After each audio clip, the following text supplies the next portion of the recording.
Jérémie, chapitre 52. Sédécias avait 21 ans lorsqu'il devint roi, et il régna 11 ans à Jérusalem. Sa mère s'appelait Hamutal, fille de Jérémie de Libna.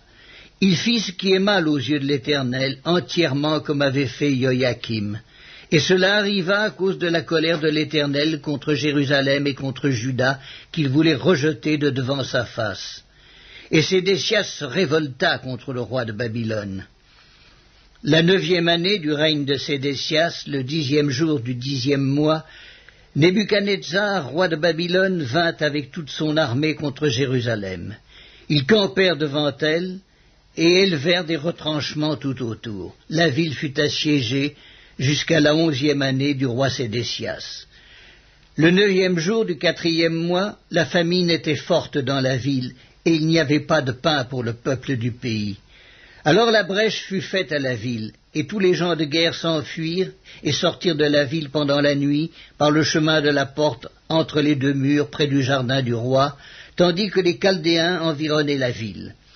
Les fuyards prirent le chemin de la plaine, mais l'armée des Chaldéens poursuivit le roi, et ils atteignirent Sédécias dans les plaines de Jéricho, et toute son armée se dispersa loin de lui.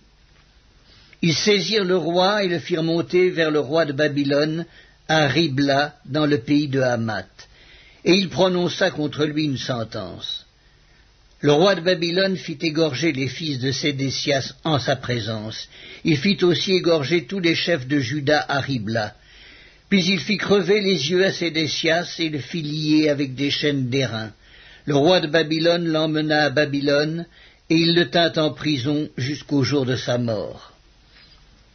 Le 10e jour du 5e mois, c'était la 19e année du règne de Nebuchadnezzar, roi de Babylone, Nebuzaradan, chef des gardes au service du roi de Babylone, vint à Jérusalem. Il brûla la maison de l'Éternel, la maison du roi et toutes les maisons de Jérusalem. Il livra au feu toutes les maisons de quelque importance. Toute l'armée des Chaldéens qui était avec le chef des gardes démolit toutes les murailles formant l'enceinte de Jérusalem. Nebuzaradan, chef des gardes, emmena captif une partie des plus pauvres du peuple, ceux du peuple qui étaient demeurés dans la ville, ceux qui s'étaient rendus au roi de Babylone et le reste de la multitude. Cependant, Nebuzaradan, chef des gardes, laissa comme vignerons et comme laboureurs quelques-uns des plus pauvres du pays. Les Chaldéens brisèrent les colonnes d'airain qui étaient dans la maison de l'Éternel, les bases, la mer d'airain qui était dans la maison de l'Éternel, et ils en emportèrent tous les reins à Babylone. Ils prirent les cendriers, les pelles, les couteaux, les coupes, les tasses et tous les ustensiles d'airain avec lesquels on faisait le service. Le chef des gardes prit encore les bassins, les brasiers, les coupes, les cendriers, les chandeliers, les tasses et les calices, ce qui était d'or et ce qui était d'argent. Les 2 colonnes, la mer et les 12 bœufs d'airain qui servaient de base et que le roi Salomon avait fait pour la maison de l'Éternel, tous ces ustensiles d'airain avaient un poids inconnu. La hauteur de l'une des colonnes était de 18 coudées, et un cordon de 12 coudées l'entourait. Elle était creuse, et son épaisseur avait 4 doigts. Il y avait au-dessus un chapiteau d'airain, et la hauteur d'un chapiteau était de 5 coudées. Autour du chapiteau, il y avait un treillis et des grenades, le tout d'airain. Il en était de même pour la seconde colonne, avec des grenades. Il y avait 96 grenades de chaque côté, et toutes les grenades autour du treillis étaient au nombre de 100.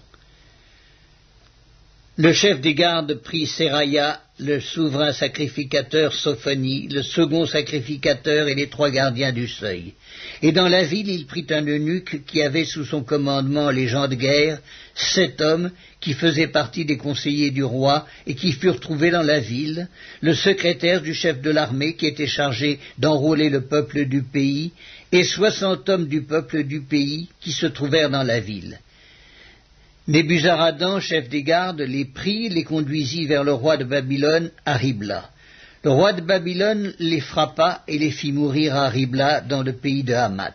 Ainsi Juda fut emmené captif loin de son pays. Voici le peuple que Nebuchadnezzar emmena en captivité, La 7e année, 3023 Juifs. La 18e année de Nabuchodonosor, il emmena de Jérusalem 832 personnes. La 23e année de Nabuchodonosor, Nebuzaradan, chef des gardes, emmena 745 Juifs, en tout 4600 personnes. La 37e année de la captivité de Joachim, roi de Juda, le 25e jour du 12e mois, Évil-Mérodach, roi de Babylone, dans la première année de son règne, releva la tête de Joachim, roi de Juda, et le fit sortir de prison. Il lui parla avec bonté, et il mit son trône au-dessus du trône des rois qui étaient avec lui à Babylone. Il lui fit changer ses vêtements de prison, et Joachim mangea toujours à sa table tout le temps de sa vie. Le roi de Babylone pourvut constamment à son entretien journalier jusqu'au jour de sa mort, tout le temps de sa vie.